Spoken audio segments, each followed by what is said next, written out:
Fáiltíim ribh an de seo leabhart leis an teach hína mór hepanna rialachas corpádaí a tháinig chun solas an RTE le caiicí sinús. Luí mé an ról ríthbhachtach atá ag créaladh an seirbhíse poblí a aimíonn go láidir agus a aimíonn í gceart, maidir leis an déanachas a cosint cúpla uair ó tháinig na hábhar u fásacha seo chun cinn, agus is fiú béim a legan uirthaí arís ag tús na ráta seo agus ar orlár an tí. I welcome this opportunity to address the House on the serious corporate governance failings that have come to light in RTE within the last 2 weeks. I've stated a number of times since these shocking matters arose, but it is worth emphasising again, at the commencement of these statements and on the floor of the House, the critical role robust and properly functioning public service broadcasting plays in maintaining the health of our democracy. At a time in which disinformation and misinformation are on the rise, there has never been a greater need for independent, reliable voices and institutions that are trusted by audiences. Our common public sphere ultimately rests on a shared understanding of the facts. This can only be provided by truthful, impartial, objective and fair reporting provided by an independent media sector characterised by strong, accountable public service broadcasters. On becoming Minister for Tourism, Culture, Arts, Gaelic Sport and Media in 2020, one of my priorities was to deliver on the commitment in the programme for government to put in place a Future of Media Commission. That commission was formed within 3 months of my coming into office in September 2020. It was tasked with undertaking a comprehensive and far-reaching examination of Ireland's broadcast, print and online media, and to consider how media can remain sustainable and resilient in delivering public service aims over the next decade. The report of the Commission and the recommendations therein, which were published in July 2022, form a framework to support the development of Ireland's media sector and to ensure that it remains viable, independent and capable of delivering public service aims. I remain committed to supporting the implementation of the many recommendations in the Future of Media Commission report that assist our local, regional and national media organisations and independent production sector. I also remain committed to supporting independent, accountable public service broadcasters that are capable of fulfilling their statutory duty of providing television, radio and other media services that have the character of a public service. Ever since its predecessor, Radio Éireann, began broadcasting, RTE has been at the centre of Ireland's public service broadcasting. As I said outside government buildings earlier, RTE created a public space for the people of Ireland to speak of and to one another. At its best, it held up a mirror to Irish society, a mirror which revealed not only the good in our society, but also the many injustices. Our Irish culture also found a new expression in Irish and in English on radio, then television, and today through new digital modes of expression. Through public service broadcasting, our artists and writers discovered a new national audience composed of their fellow citizens, an audience hungry for new knowledge, experience and insights, one that wants to see their own dreams, aspirations and struggles reflected back to them. From an economic as well as a cultural standpoint, RTE today plays an important role in sustaining an Irish independent production sector that has the capacity to foster Irish creative talent and develop distinctly Irish films, television, radio and animation productions. RTE also plays a central role in the most intense and important phases of our democracy by providing impartial coverage and a neutral platform during election and referendum campaigns. But all of this rests on trust. Trust not only between a broadcaster and its audience, but between a national institution and the people of the country. The revelations of the past number of days have been an absolute betrayal of that trust.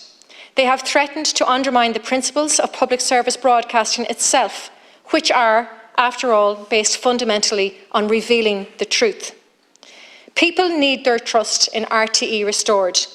The glaring corporate governance failings that have come to light and the culture within RTE that enabled them must be addressed as a priority, and we must have full and immediate transparency so that any other issues that emerge might be brought to light without delay.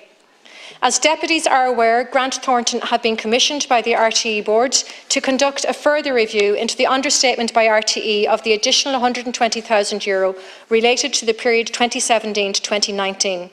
The first Grant Thornton report, published by RTE last week, indicates that this €120,000 end-of-contract payment was not in fact paid. The new Grant Thornton review is seeking to establish the facts as to why, if not paid, it was deducted from the published figures of Mr Tubridy. While the Chair of the RTE Board has advised me that this further review will take up to 4 weeks, I have asked for it to be accelerated due to the extreme urgency and seriousness of this situation. And I am advised by RTE that work is progressing ahead of schedule now, and I have been assured that all concerned are using their best endeavours to complete the review as soon as possible. However, in order to help restore trust, the Government must take action. It is essential to address the governance structure and organisation culture that enabled this issue to arise and to prevent the recurrence of this or similar issues in the future.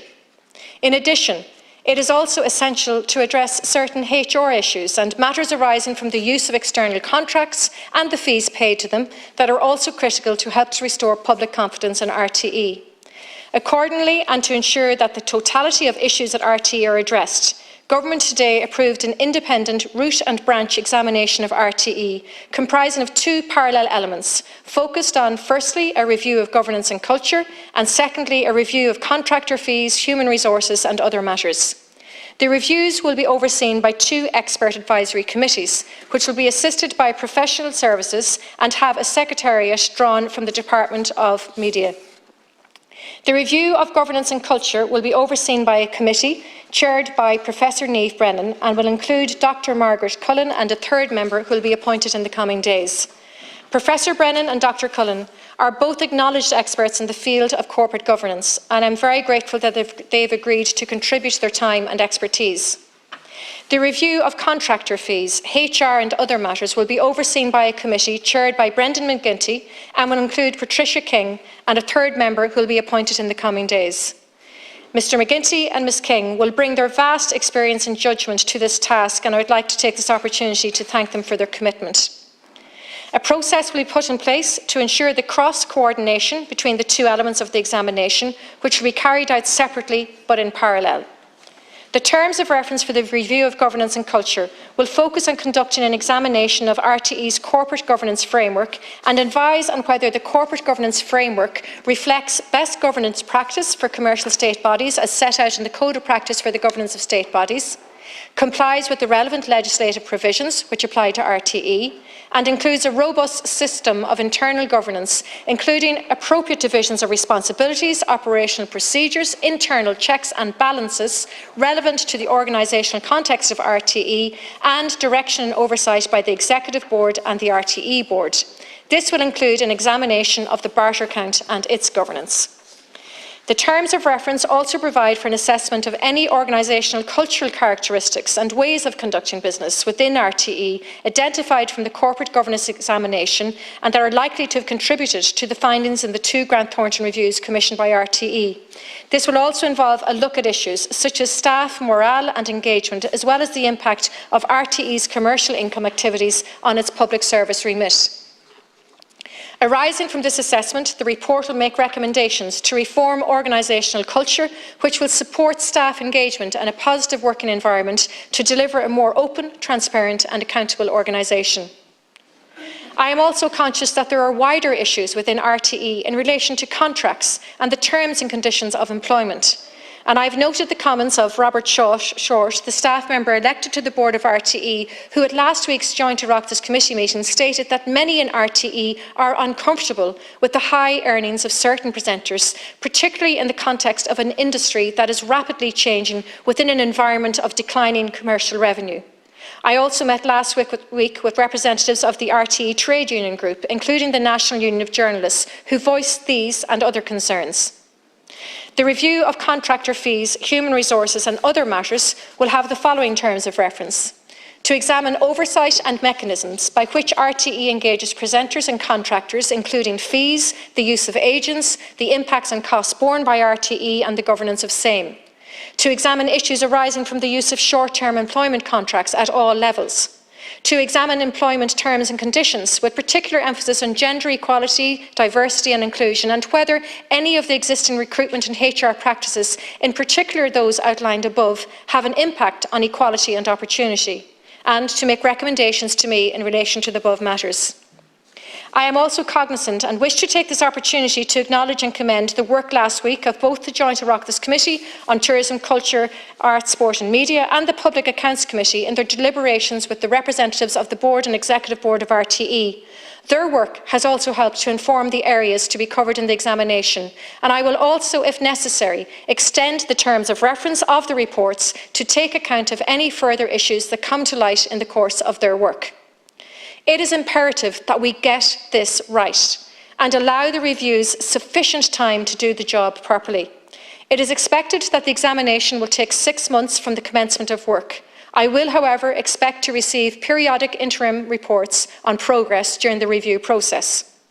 I also expect that RTE itself will continue to robustly assess its practices and review all matters relevant to this issue, with a view to ensuring full transparency and immediately addressing any failings or weaknesses. To further underpin the work of the expert advisory committees, I intend to invoke my powers under Section 1097A of the Broadcasting Act 2009 to appoint a forensic accountant to examine the books or other records of accounts of RTE in respect of any financial year or other period. The forensic accountant will initially direct its focus on the barter account and any other off-balance sheet accounts. My officials are currently progressing this matter in conjunction with the Office for Government Procurement. This comprehensive and far-reaching examination will examine governance, culture and practices in RTE in an unprecedented manner. Public service broadcasting should be independent and have public interests at its core as its core tenet. It can only do so if it is open, transparent and accountable to the public. The many committed professionals that work across all functions in RTE are owed that. The public, the audience central to the core of RTE's mission, are owed that. The Oireachtas, as the representative body of the people, is owed that. Our collective trust and confidence must be regained. I have emphasised the need for the board and executive at RTE to work constructively with all examinations and reviews into the organisation in the weeks ahead. The Chair of the Board has given me her assurance on this point, and I will reiterate this when I meet again this Friday, the 7th of July, with the Chair and the incoming Director General. Tuigim go riwa an bóthar Jacker atá rumpu sa tréimhse amach roin. Mar sin féin tám lán cinse gur féidir muín a atógáil má léiríonn gach duine atá páirteach anois an tiomantas don Iarna agus do leas an phobal atá I gríoláir creaaltóireach seirbhísí poiblí. I do not underestimate the difficult road they have ahead of them over the coming period. However, I am confident that trust can be restored if all those involved now demonstrate the dedication to the truth and the public good that is the essence of public service broadcasting.